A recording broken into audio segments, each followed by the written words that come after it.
All right. Folks are starting to join. So, as you're joining, I've got some good information here about how to get the most out of this webinar, and I'll drop some information in the chat as well.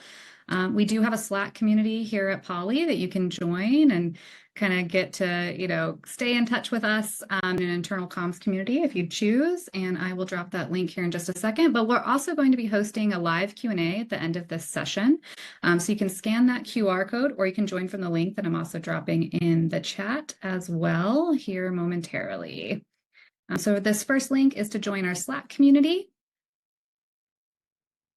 And the second link is for our live Q&A, where we will be taking all of your questions with our amazing panelists here today. We will give it just those couple of minutes for folks to continue to join, and I'll happily share those reminders about how to get the best out of this session, and we will start at the top of the hour. I'm going to join your Slack community. Amazing.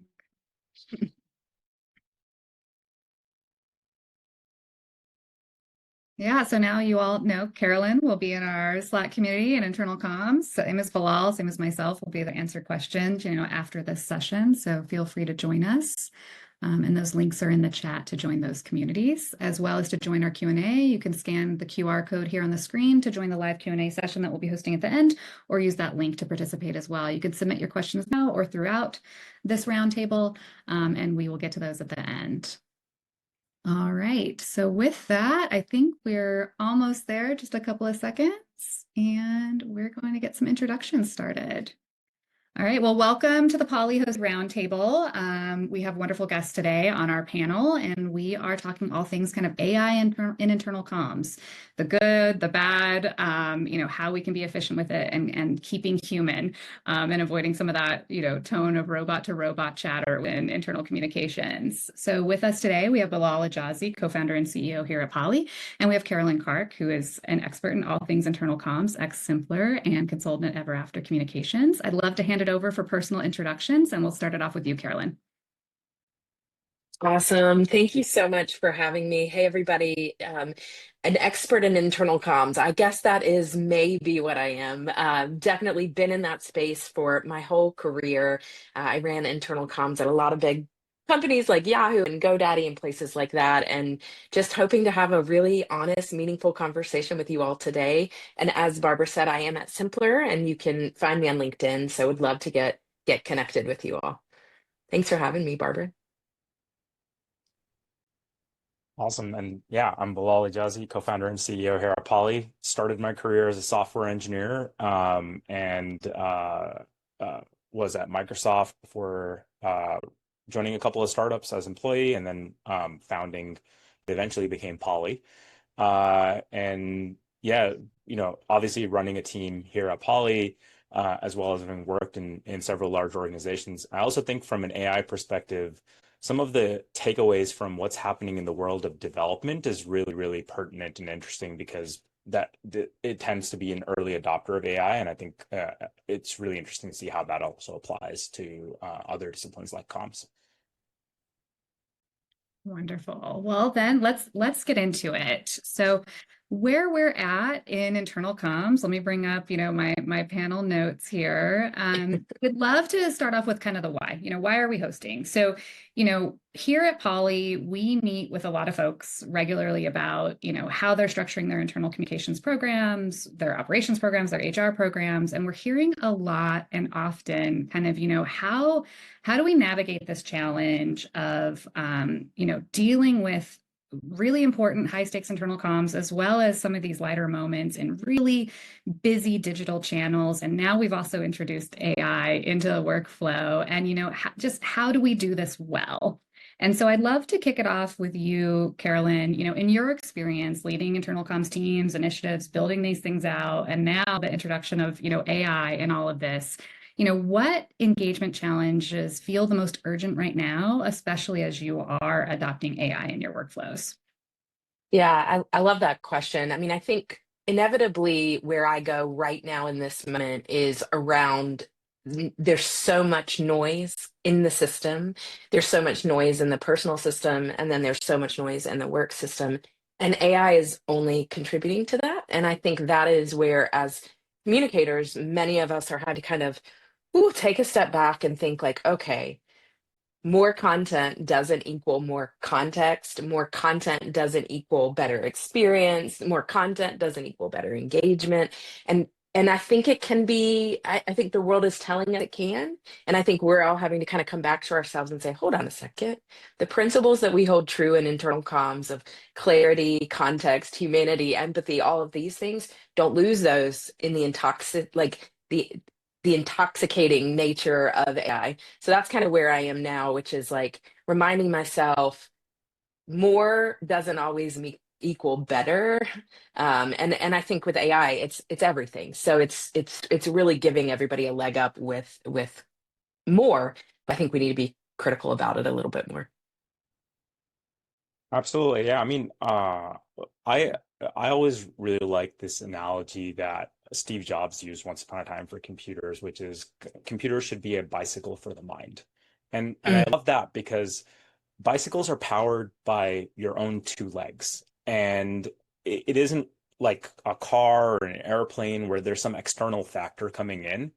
And I think what I'm trying to see in my own personal AI usage and what I'm seeing from customers of Polly and how they're adopting AI is how can you treat it more like you would a bicycle and less like a mm. jet engine or a car where it's just like zooming up but like may just pass you by.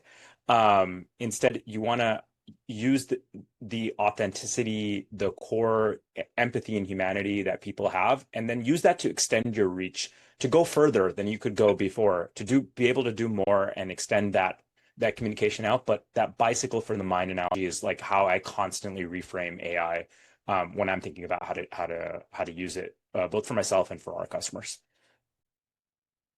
I love that. I have not heard that analogy, Bilal, and I love that because I think, yeah, it's such a visual, and you're exactly right. Like you can't move that bicycle unless you're pedaling, and unless and yeah. Anyway, I love that. And I mean, I'll even take it a step further. You also get better at riding a bike the more you do it. And I think that's a really, really key part of this is that we're all gonna have some mistakes, and we'll talk about some of the pitfalls as we start using it, but you're not gonna get better at it until you start using it. And it really is a new skill and a new way for people to engage. And I mean, I think that's why it's so pertinent to have it be part of the communication tool set. Yeah, I wonder also like, and I know we touched on this when we met for the first time, but the there is a lot of fear and anxiety around it too. So it's like, I'm going back to your analogy. It's like, imagine when you learned to ride a bike, it was the same kind of apprehension and like uncertainty. And it feels like we're in that space. And that's probably for the people who are here. Like, that's one thing I want to make really, really clear is like, we are at the infancy of this journey. And I don't think any of us can predict what's happening in 10 years, but like, I think we should all give ourselves a little grace that we're at the beginning. We're all learning still. We're still at the bit, just still at that curiosity phase. And I just keep reminding myself of that and other people. Yeah, I mean it's never over. Like I'm gonna hammer this bicycle thing home, but like I love it. uh it was only until recently that people realized that training wheels are actually not the optimal way to teach bike riding to kids. Like the whole concept of balance bikes and all that stuff. I have some young ones, and I just taught my middle child how to ride a bike, and we skipped the training wheels altogether, which was not the advice that I got growing up. It took 100 years of bicycles to figure that out, right? Like, and so I love this idea of just like giving yourself the time and the space to really figure it out because we're all figuring it out together. And how this change is going to upend the world is still very, very much to be determined. Yeah. Yeah. So, on that vein of thought, the figuring it out, right? I think that's what a lot of our attendees are here to try and get some gems. And, also kind of, I think, sharing where we're at in the reality of the challenges that aren't necessarily all 100% related to AI. And so, a metric that I consistently go back to is that in so many surveys, this one's particularly from Forbes, but all of them that are out there are about this metric of 48% of employees say they're ignoring internal comms messages because there's just message overload or some format of that sentiment. And I think that goes back to some of what you were saying, Carolyn, of there's just so much going on here, and so really transitioning into like, what does it look like to, do this well. So, and now with the prevalence of AI, allowing us to speed up all of this messaging, more content, better content, different content. And so, what are some opinions you might have, Carolyn, on how you've seen AI firsthand kind of entering your toolkit and helping us, be more efficient and communicate better, while also kind of dealing with the fact that that sentiment tends to exist around that message overload? Yeah, this is where I get really excited about the future. And because I think one thing that we've forgotten, and I'll speak from my own experience in the last 20 years in this space. I know everybody learns differently.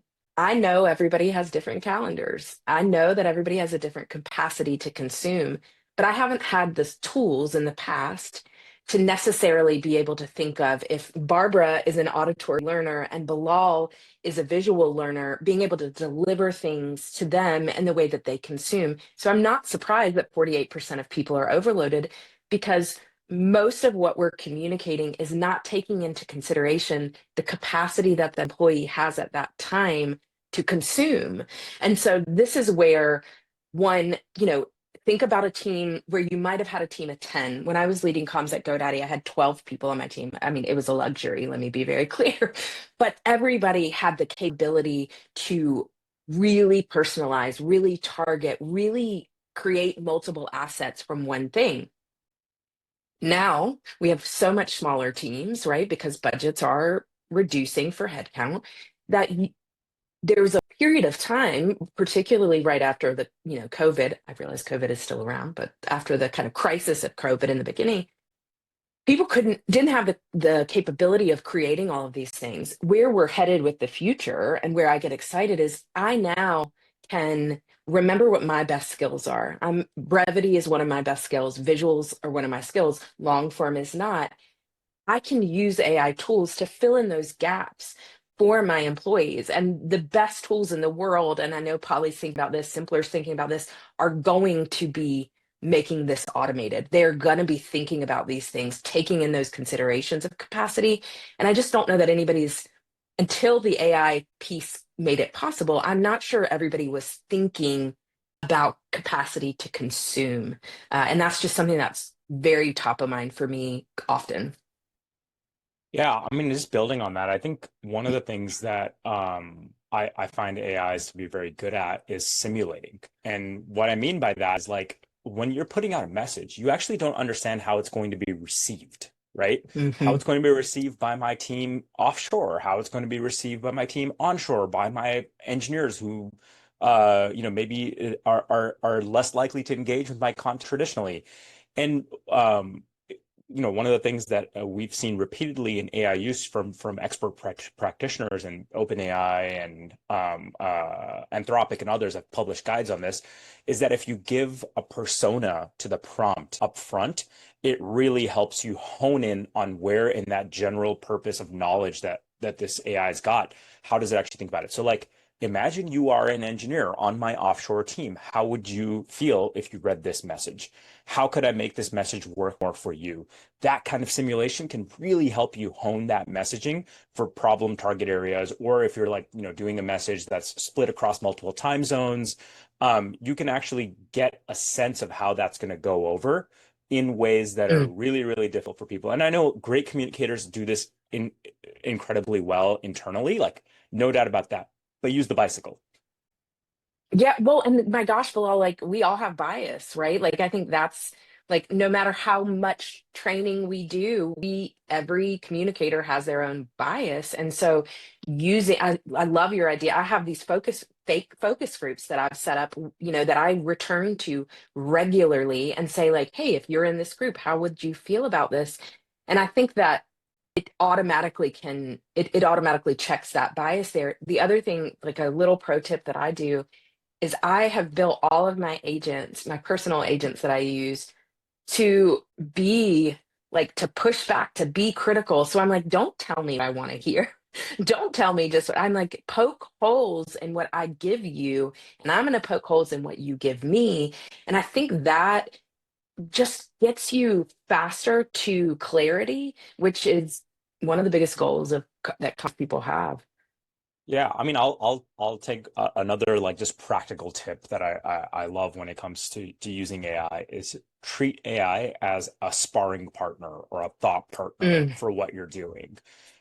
So I read a ton of blog posts. In a fast changing technology world, like you can't wait for the book to be written. You need to like consume whatever it is that people are putting out there. Some of the best writers would be like, we thank, X, Y, or Z person for their review of early drafts of this content. Use an AI like that. How can you have that be your AI? Hey, if there's a writer, like I think we've all seen this where we go write something and we go give it to your boss. In my case, it's the board or co-founder or whoever, and immediately they're just like poke a hole in it. You're like, man, gosh darn it, I wish I had thought of that, right? Like don't push yourself in that position and let an AI do it for you in a lower stake way. And you can just do that. Like imagine that you are a co-founder of X or a CEO of Y or whatever, however it is that you can describe who your reviewer is going to be and try to approximate it as best as you can. The other tip that I would have is use multiple AIs. mm. Most often in your workplace, you will probably have something from Google or Microsoft or OpenAI or like different companies have taken kind of different approaches to this. If you have access to more than one, don't only stick with one. You're gonna see different responses. You're gonna get different ways, and all of this is to help you go further and faster on that bicycle in your mind. And so, having different sparring partners that are trained differently just helps you get to ground truth faster. Oh, that's so good. Bilal, do you have a favorite that you like? What are yours that you use? Because I'm happy to share with mine if Yeah, that's helpful. I don't know if it's I'm helpful to people, but I love Anthropic. I feel like Claude is really, really good at clarity. Um, I do think like the multimodal ways that OpenAI works, like I feel like on the visual mm, stuff, OpenAI tends to be really, really good. Um, and so like different AIs are good at different things. You got to yeah, treat them kind of like your coworkers who have different skills. And I think that's a really, really key point. Don't only use one. Run your same prompt as you refine it through multiple AIs and see what comes back. Um, I, yeah, like that I think is just it's such a powerful technique. It's like you would run it by that favorite colleague of yours who always has an insightful piece of feedback, but you would also run it by your colleague that's in a completely different department, because they might have a different way of looking at it. It might hit them in a way that you hadn't considered. yeah. I love that. I read a blog from a guy named Sean Randall. He's it's called his blog is his Substack is called External Communication, and he does a regular list of just to test. And I think that you're exactly right. Like playing with different tools. I'll play with different tools personally than I will professionally, so I can get that brain energy there too. So I love that. Yeah, so really, really great, I think, moment to kind of continue to transition this dialogue. So starting to share the toolkits, amazing, because one of the things we've also, did a little research on is there's a gap that exists of, I think we're all starting to try some things out. I know I personally also use ChatGPT and, I've tried quite a few things and it's definitely boosted my efficiency, but 72% of internal comms leaders are reporting that they're expecting to be using AI for their content generation by 2026. That's a huge number, right? It's also why it's an incredible market share. Wonderful. But only, about a third of folks are saying that they have a strategy for how they're going to keep it authentic, right? So how do I actually use these tools and, bridge that gap? Because we know that team members can sniff out inauthenticity like in a millisecond and then they tune out, right? So would love to shift, Carolyn or Bilal, given your experience, Carolyn in such large organizations and building these systems, and Bilal speaking with so many large organizations about their true challenges in the field of this practice, have there been moments where maybe some of these automations have backfired or felt authentic? And do we have some war stories we could share with folks potentially, and what the solutions are, right? How are we solving for authenticity? I've seen so many bad versions of this. Things where, with the best intentions, people have created a video avatar for their CEO because we all know getting, no offense, Bilal, but getting a CEO who has very many things on their mind to pay attention to this one small communication, even though it really matters, don't have that bandwidth. So I've seen two different kind of nightmare stories where best of intentions wrote this message, got it approved from the CEO, and then let the CEO's avatar deliver it. And it immediately backfired. And that's a in your face inauthenticity, I think. And again, people maybe understand that, but I think same thing goes when with even just the choice of words. I did this recently where I was in a big hurry with my CEO, and now I've really refined his voice because I've been writing for him for a really long time. But I had this like quick thing done, and there's one phrase, and I didn't catch it, but he would never say it. In fact, it's a phrase that he cannot stand, and I didn't catch it, and he caught it, and he just said, "This is." They will know. They will feel it. They know I don't talk like that. And it was a moment of, even though the speed was intoxicating, it made me very critical of using it, especially when I know a voice so well. I don't, Bilal, have you, I know you're probably reading a ton of things too. Have you seen any really nightmares? Yeah, I mean, I think what one thing that I've seen from AIs and is like you get out what you put in to some degree. And so really curating that voice, I think is critical and important, feeding it with good information, garbage in, garbage out. If you're just trying to cold start something, it's gonna feel cold. It like that's just part of the um part of the promise and the problem of AI is that Mm, like it's all about context. And so the better that you can prime it on key phrases and ways of using uh the communications that you might have internally, that would really help you avoid those kinds of snafus. And I think, there's the the very common tell is the M dash, I think, has become kind mm, of a meme, right? Like if you over M dash, it's probably AI written. Um, but I think ultimately, like wherever I've seen these pitfalls, it's been when people haven't properly applied the level of mm, context that you need to. And of course, human review. Like the thing about communications is that it doesn't exist in a silo. It exists in this constantly evolving world, right? Like all of your employees are probably consuming content on Facebook or TikTok or, you know, the Wall Street Journal or New York Times or whatever it is that their information diet consists of. And so things that are out of step with that information diet, with how they're consuming information mm, in your internal Slack or your internal wikis or so on, that all needs to be managed. And as a result, like it just kind of getting stale is another issue that I've seen where, hey, this may have been something that I trained on from 2 years mm, ago, and how we talked during COVID was very different than how we talk today. Like just the culture of tech today in 2025 is very different than the culture of tech in 2021. And so I think that's where I've seen those pitfalls is just like getting the context wrong or stale or not putting enough of it, and then feeling out of place and out of step with how people expect to communicate. The other mistake I've seen, and this is like I think general, it's not just AI specific, but is losing some of the color. Ultimately, we're mm, still like human beings have not really changed all that much. How we receive and process information is still very similar. Doing the basic things of like bolding, highlighting, formatting, getting emojis in there, adding a little bit or more of pop, and then obviously at Poly, we love things to be in the context of how you're working, right? Whether that's Slack, whether that's Zoom, making sure you don't miss those things because like it doesn't matter how whiz bang your AI is, if you're in the wrong channel, it's just not going to land. mm. I also went, oh, go ahead, Barbara. Sorry. Oh, I was going to say, one of the things I think we've touched a lot on as leaders is like how how we're tactically using these tools, which is, I think, excellent for our viewers and listeners. But I think one of the other things that I've heard a lot when I'm actually like demoing with internal comms folks here at Polly is, and how do I scale that to my team members that are supporting this process, right? We're using AI to produce our content, and I'm going to load it into X or Polly, or I've got questions in my Q&A.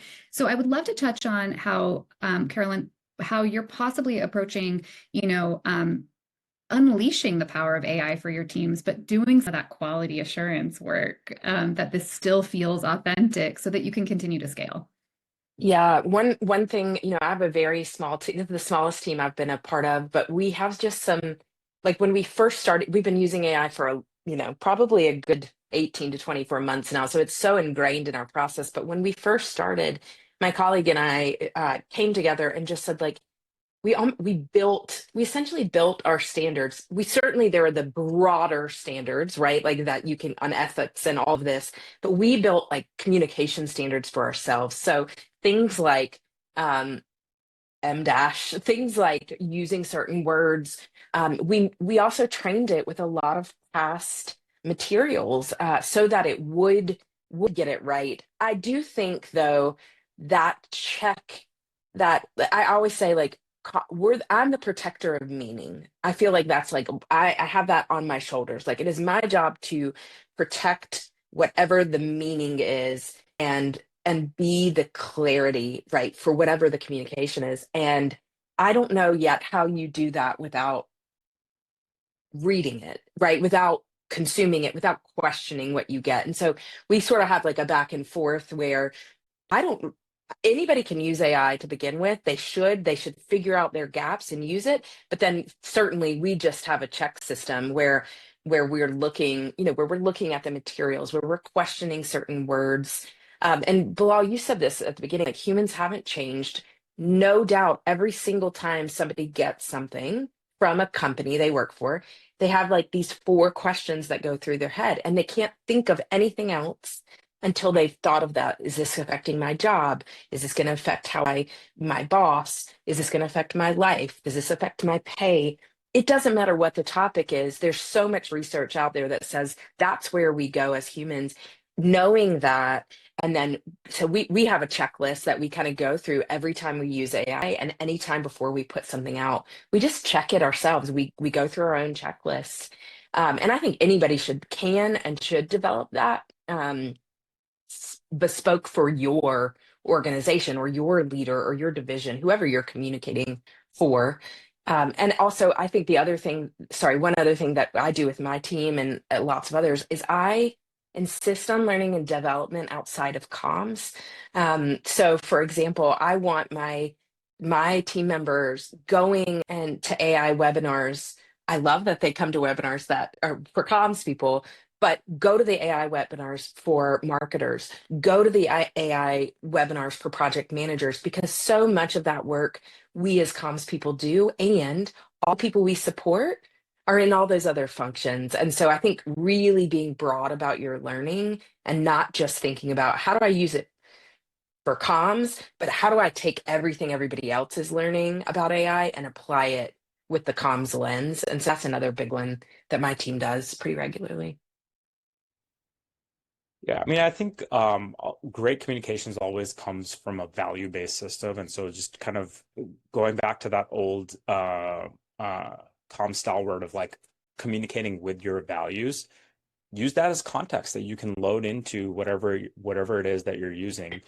And don't forget the whole like there's still the human riding the bicycle, and that on the other end there is going to be a human receiving this message, and they are like, even if the message was the exact same, if it was written by a computer versus it came from a person, the message would be written differently because the delivery context matters. And so ultimately, this isn't going to be a world where it's like bot to bot communication. It's always going to be human to human, and you have to always keep that in mind. And this is why, like, I'm always skeptical of like AI written communication for anything that's like sales related or marketing related, and especially internal related, because the closer that you are, the more you're going to be able to sniff that out. And Yeah. the best way to do that is to get multiple human beings to actually review that really get a stamp on there. So I don't think that it takes out the process that we have for delivering communications. What it can do is probably speed it up, get it to a higher quality faster, so it takes fewer round trips. We all know, like, part of this job is doing all the back and the forth on the edits and the getting the time from the execs and so on and so forth. And like, I think that piece, just getting it through that pipeline, it can be a lot faster, but you can't skip the pipeline. I feel like we also really, as communicators, need to think about, what we like doing and what we don't like doing. I think that's never been an option before, right? I always kind of joke that my job, when people think, oh, you're the VP of comms, you've got this big job. I'm like, yes, and I'm still sending calendar invites for town hall. Yes, and I'm still the one writing the FAQs. And I think one of the exercises that I did early on with AI, and I think people should do, is, what do I like doing? Where is my value? Where do I bring the most value? And that's where you can offset. Like, some of the, if you hate first drafts, by all means, you absolutely should use AI for your first draft. But really figuring out what you want. We have for the first time ever, I really feel like we have some options to offload some of the admin work that is critical but annoying. And so I think that's something that, like, I'm starting to get excited about, is like, every time I'm like, this is miserable. Writing this little thing or doing this one little, giving everybody schedule. It's like, wait a minute, my assistant AI can help me with that. And I think that's been a fun discovery, and it's opened my brain up for more creativity and more of the stuff that I'm good at, which is the humanity part of it all. Yeah, absolutely. I mean, I think that's super critical, is like using it to fill in your gaps. It can just make you more effective at anything that you do. Uh, like, I would even take it more meta than that. One of the great things that I found in my use of AI is that you can actually just ask it the deeper question. And the whole thing that we teach children, like, keep asking why. Oh, AIs are great at this because they're inexhaustible, right? And so if you can go back and not just be like, hey, um, can you fill in this X, Y, or Z gap for me? You can actually ask it the deeper question. What are my gaps based on like what oh, I've put out in the past? And how can I become a better communicator in all of this? Like, I'm not saying that you take those suggestions verbatim, but it'll get your juices flowing in a way that you can actually turn that into useful output. And so, like, I really, really love this kind of feature of AIs, which is like, you can always just go one level deeper and just keep asking why, and it'll ultimately make you a better communicator, a better employee, a more effective human being. Amazing. So we are at a transition point here. I think we've talked a lot about, the how, some of the lessons learned, really diving in on what it means to try and stay authentic, and our perceptions there. We'd love to hear from our folks attending on what questions they still have. And so we'll move into our live Q&A portion now. So let me share my screen. Feel free to continue to drop those questions in. We will address them as they come, but we're going to do this round robin, unless a question is directed to someone individually. So let's kick it off with our first one. Carolyn, AI feels helpful for comms teams drowning in messages, but isn't there a risk it starts to sound like robots talking to robots? And if employees know AI is pre-screening questions, does that make them less likely to ask the hard stuff? Trying to strike a balance on being transparent that AI will be leveraged by my IC team, but that humans are still behind it. yeah. I mean, I think what this question is really coming to is, like, how do you, it's back to the authenticity part again. Like, how do you ensure that it feels real? And two thoughts there. One, I think it's okay to be transparent about the use of AI and some of the things that are less high stakes. And so saying, like, we may use AI to reword your very long question for this town hall, or things like that. I think it's okay to say you're using it. This is where, again, you as a communicator know when something sounds like a robot. So don't let it go out sounding like a robot. And I think it's that mindset. It's making sure that you're constantly reviewing what you're doing. And I don't know, I think the M dashes, Bilal, that you mentioned is like a clear signal. It's now nobody's using them because they're all teaching their agents, don't you dare use an M dash. But I think it's also about like questioning, like, if it sounds robotic, and everything I can tell today if something sounds AI. I don't know that everybody can feel that way about some of the things that I write that are AI very forward, because it has been so nuanced to my Southern kind of sassy tone or whatever it is that people think it is me. And so, again, this is where really learning, really like constantly refining whatever tool you're using, and then being critical about yourself. I mean, not about yourself, please don't. We're all critical enough about ourselves, but being critical about what you're putting out there or what you get from somebody else, and trusting your gut. Like, this is where your gut really matters. And so I think that's one answer, the way I'd answer that. Yeah, I'll just take what a lot of what you put, trusting yourself, knowing what's good. Like, I'll succinctly put it into a word that I think is actually really important in the world of AI, which is taste. What Hmm. we are as arbiters of communication is the tastemakers of our Mm. organizations. And people often are like, "Hey, AI going to replace all these jobs?" AIs follow the taste of human beings. They don't develop the taste of human beings. And I think that is such a critical distinction. That taste is going to evolve because the content that we consume is going to evolve. And you as a communicator have to be up to date on what that taste is. Um, uh, Folks around me know that I love using Duolingo as an example. It's like Duolingo evolved what corporate communications externally look like in ways that we all can kind of see and understand because they're using push notifications differently or ads differently or TikTok differently or whatever the case might be. Why did that happen? It didn't happen because there were these new channels available. Like, TikTok was around for multiple years before. It's because the taste of how we appreciated those things changed. This is the one constant of humanity. Our culture will evolve. The way that we communicate will evolve alongside these tools. But what's not going to evolve is the fact that good taste is going to be in very, very high demand. And I think that is ultimately like what I would leave you all with, is that keep developing your taste. Find those tastemakers in your community that you can really learn from and continue to hone your skill set there. And that's gonna help you be at the cutting edge no matter what AI you're using. Well, there are so many nuggets you've said. I'm like, I gotta write all these nuggets down. I love that idea of tastemaker. And before, like, one thing, Barbara, I just was thinking about this. My gauge for taste right now involves an AI involves my 11-year-old daughter. And I'll just give you an example, and because I think this is very relevant to even my work life. She loves to hear stories. She loves me to make up stories for her. And have been a few times where I've just been tired or whatever, and I don't have the energy.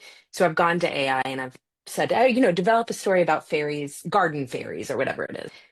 Not only did she know, she just was critical about it. She was like, wait a minute, the last time told a story about a tomato fairy, it was different.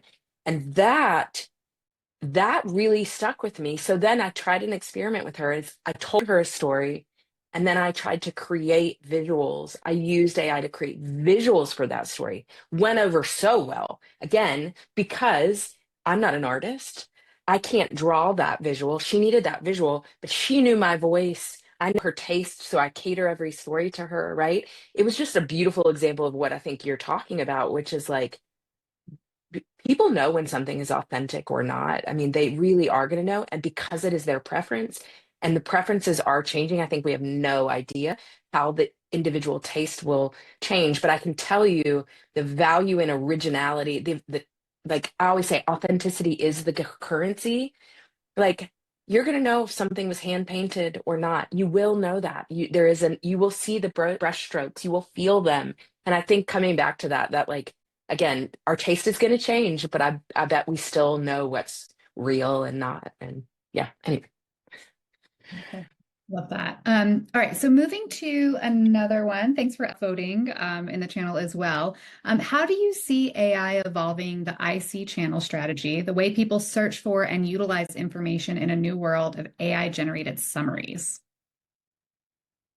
I'll take this one real quick. Good. So it's very interesting. Yeah, one of the things that I look for in learning about my usage of AI is just what's coming out from the top AI labs. There was a really cool article earlier this week where a former engineer at OpenAI wrote reflections on OpenAI. It was just a blog post about OpenAI. And something that really stuck out to me, and I'm reading this verbatim here, is that an unusual part of OpenAI is that everything, and I mean everything, this is bolded, runs on Slack. There is no email. I receive maybe 10 emails in my entire time there. And if you're not organized, you're going to find this incredibly distracting. If you curate your channels and notifications, you can make it pretty workable. That last piece is a nugget, right? Like, it doesn't matter how much you have kind of honed this down. Ultimately, I think people are going to have to modulate their own information and intake.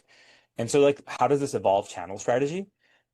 You have to be able to make your message fit the channel well, so that you don't fall into that AI generated summary. Instead, like, your message gets holistically presented within that channel, right?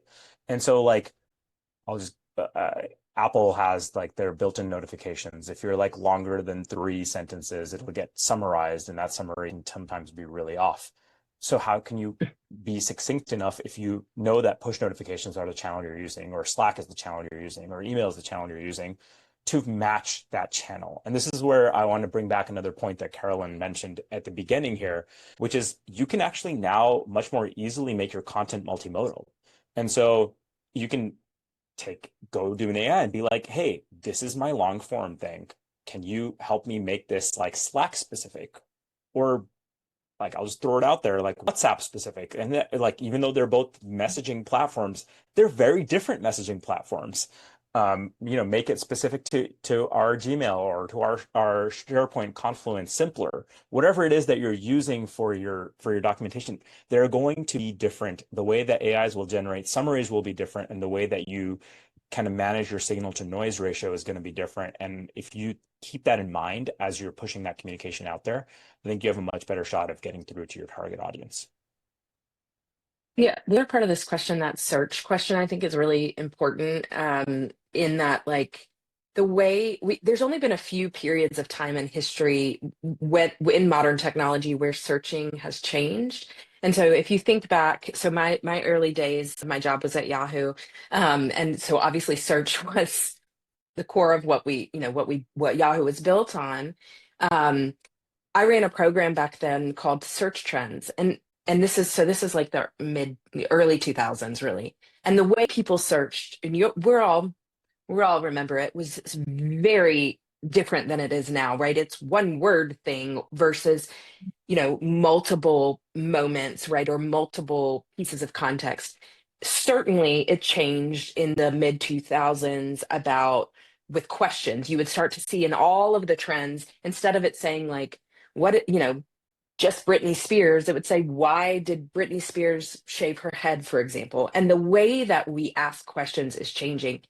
So for communicators, I think that's something you have to be thinking about, depending on what tool you're using, right? Like, thinking about your tech stack, how you deliver information.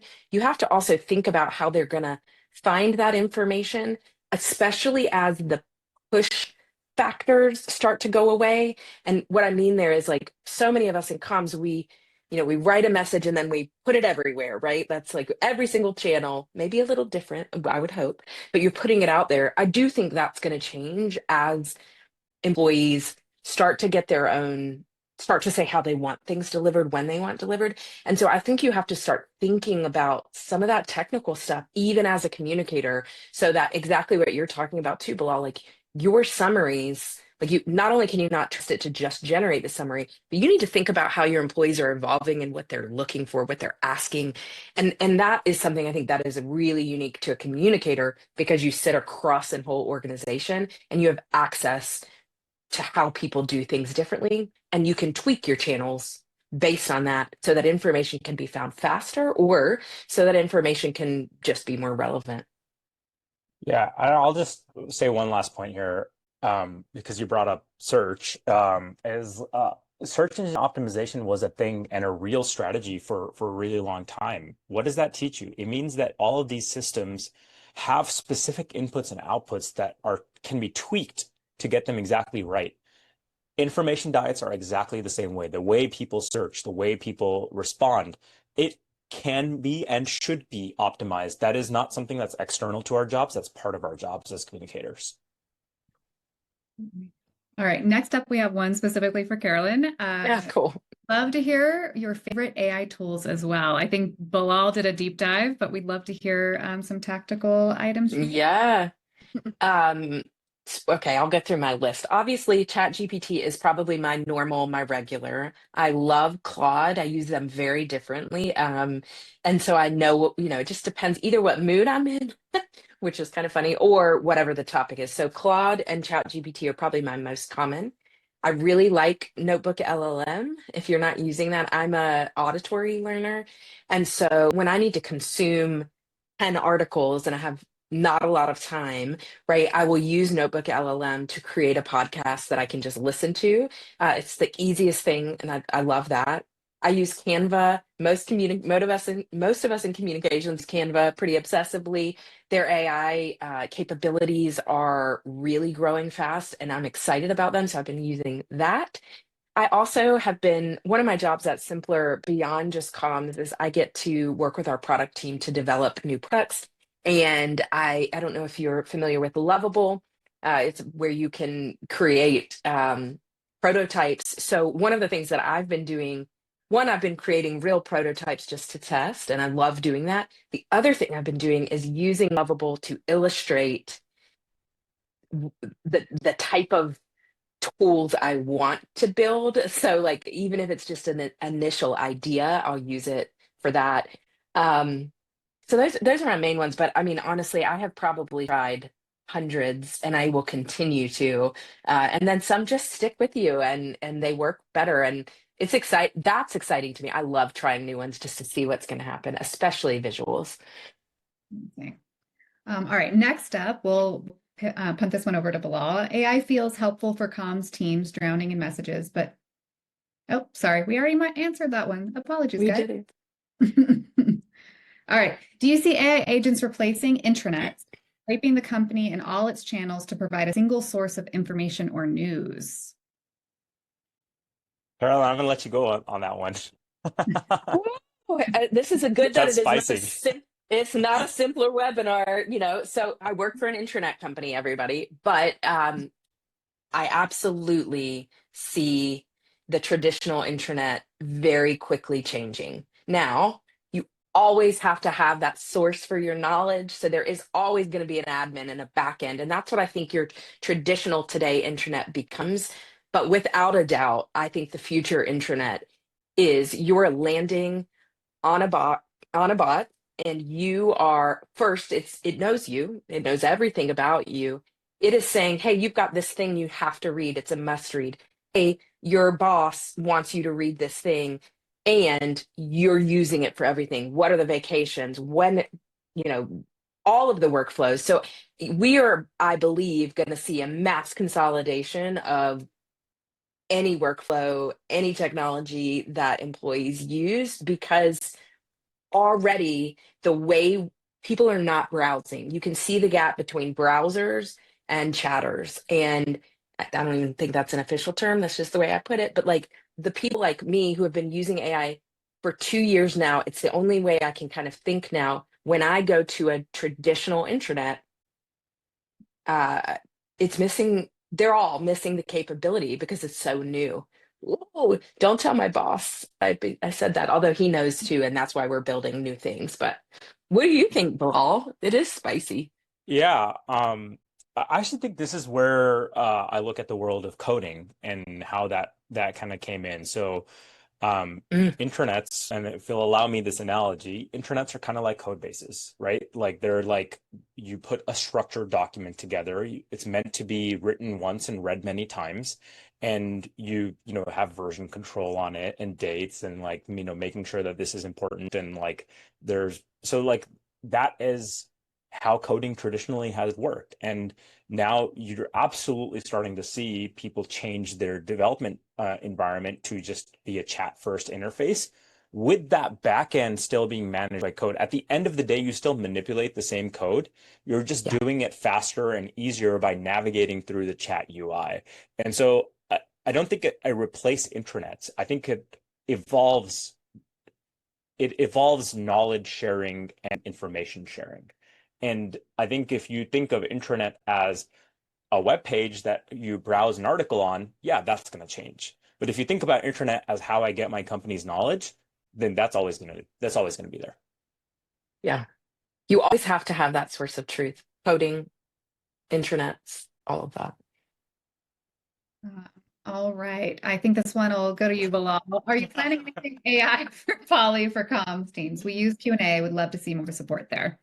Absolutely. So things like categorization, things like automatic summaries are going to be coming. So it is something very much on the roadmap. We are hard at work at the moment on quizzes. And so like automatically being able to generate things like quizzes is something that we're excited about doing. Uh, yeah, there's a lot there from both the creation to the consolidation and results viewing, as well as the managing of live events. All of those areas are areas that we're really excited about launching stuff for AI and Poly. Yeah, there's a lot to stay tuned for. Yeah, and while I'm not technically a panelist, I'm also here at Poly. You're definitely one. You're definitely I would say I'm super excited when we get deep in the conversations around how we can better leverage the results. I mean, we have like just even in this Q&A here, right, that we're hosting with Polly, we have all these amazing questions coming in. We're marking them as answered. You know, I'd love to look at the trends at that and have, you know, AI summarize that for me. So it's really exciting behind the scenes to talk about all the feedback that so many of our customers are giving us when we get to hang out with them and they're using QA for, you know, exactly these types of purposes. So definitely more to come. Yeah, and I mean, we support many organizations that are, you know, 10,000 employees plus. Like you just have a large poly going out, you're going to get a lot of words thrown back at you. Those are really important to dive into, but it's also really important to be able to summarize those. And we recognize that we want to make sure that you can toggle between both ways, so you can, you know, get the direct injection of feedback, but you can also see the high level summary. Well, our next one is just a lovely thank you from someone else. So I wanted to make sure that we present a thank you also for attending. So let's move to our next question. What are you hoping to see in how AI could transform participation in live Q&A and feedback sessions over the next few years? We don't have a problem with getting people to participate. We struggle with the volume and making sure we can keep up. I'll take this one. I mean, if this is something that we've thought a lot about because some of our customers are massive organizations, right? And like by and large, these organizations can't deal with the volume of feedback that they're having, which is it's like a great place to be, right? Like that's what you want. You want an engaged workforce that's going to be just throwing stuff your way and you're just trying to catch it. AI can help you do that catching better, right? So we're going to be launching tagging in questions a little bit later this year. It's actually underway right now at Poly. And so like being able to auto tag stuff and just like have people get notified that, hey, your question got tagged into this bucket. Can you just review it to make sure that it actually matches what your initial intent was? Because we're trying to group a few things together here to try to make sure that the content is up to date. I think that's like a great use of AI where you're like communicating back to the user why their specific question wasn't used, but how their concern can still be answered and go from there. And so like, I think those are the kinds of things that we're thinking about in terms of making sure that companies that have scale can deal with that scale effectively and can manage the volume. Right. Next, and that is the list of our submissions. So, you know, thank you everyone, you know, especially Carolyn Bilal for the time, everyone attending. That Q&A will stay open and our Slack community is open. So if you have questions that you think of, you know, after the session, you want to pop them over, we can definitely get those reviewed and get some answers out to you guys. I have a bonus question for Carolyn if we've got a little bit of time, because I think this is something that like I had a note that I wanted to bring up as we were talking, which is one of the things that I've found has been really helpful for me personally in terms of AI is having a really good information diet around AI. Like things are just changing so fast. Like I was saying, I'm reading blogs constantly. Yeah. What do you consume who's like Yeah. really doing great work around how AI should be used in comms? Like what are the gems that we should all be looking at? Yeah. I mentioned it already, but the Mixternal Comms playbooks, Sean Randall, I literally think he's the foremost thinker when it comes to AI and comms, and I think he's also very real. So that's one that I'm constantly reading. I'm listening to the Frequency podcast, which is with Chuck and Jenny Field. They're touching on AI, things that they've read as well. So much of though my diet, which by the way, Bilal, I'm going to start using that. I've never heard it referenced. My info diet is actually non-comms. And so I'm regularly getting newsletters like the Neuron, Superhuman, AI Tools Report. I and then I follow a gazillion Substacks because again, most of what, at least the way my brain works, and maybe is I am seeing how other people are applying it, and I can inevitably figure out how they align with what comms is doing. I also follow a really fun parents. I cannot remember the name of it right now, but like one just for kids and parents about AI, which has been really, really helpful in my personal life. But also, if you think about the average consumer of content, really has about a fifth grade education in terms of what they consume. The principles that teachers are using to incorporate AI into their classrooms and their trainings, I'm like, these things are so basic and so relevant to my broad audience. And so I'm kind of getting inspired everywhere. And I also, one other thing, anytime any Stanford or Berkeley or Oxford or anybody does some kind of talk, I don't even care what the topic is. I'm listening to it or I'm reading the summaries because of that same thing. It's that I want to have the cutting edge. I want to know what's coming, and I want to be kind of grounded in what's happening right now. So I'm reading so much. It's overwhelming, but No, thank you it's a for good that. thing. I Yeah. think that's actually the key thing here is that I think we all have to kind of figure out what information we're consuming to stay up to date because this world is just moving so darn fast.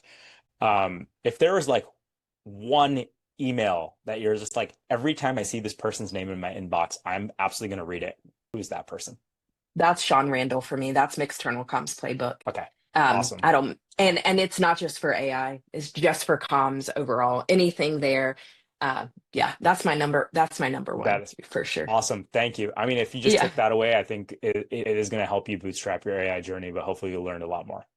yeah. Hey, can I say one other thing, just since we do have time? Like these kind of conversations, I think for those of you who are listening, like there is so much. I find myself going through all kinds of feelings over the last 2 years, ups and downs, and related to AI and the journey. And one day I'm like, well, definitely need to become a nurse now.